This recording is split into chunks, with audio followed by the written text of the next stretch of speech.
Şairi diriyken kucaklamazdı o etir ve gül kokan kız. Ölü şairi kucaklasan da azdı, hey ölüden korkan kız. Niye pula saldın ki meyil, yok olmak sene zümdür.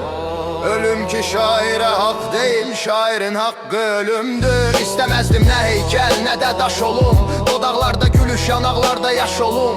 Meclislerde adıma kaldırılsın badeler, İstemezdim öldükten sonra alkaş olum.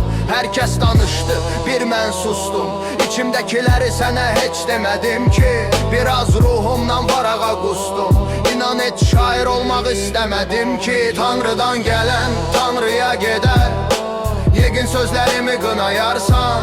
Ben bir kara ruham, Tanrının halından tanıyarsan. Fikrim varağa dustaq, ruhumsa sənə. Gözledim gelmedin yenə. Ruhsuz bədən idi səni gözləyən. Gel artık ver ruhu qaytar özümə. Ölmüş ruhların biraz yanında, geçmişle indinin tam ortasında. Ölü bir şair tapıldı, kirli geleceğin düz arkasında.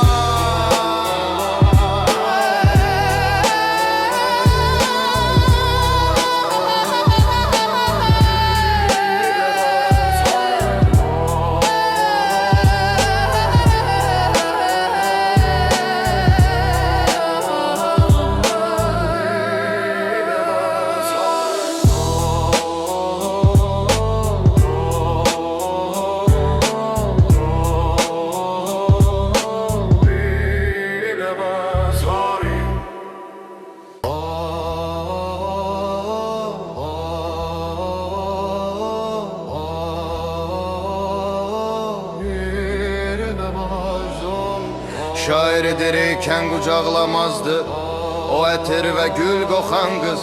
Ölü şairi kucaklasan da azdı, hey ölüden korkan kız.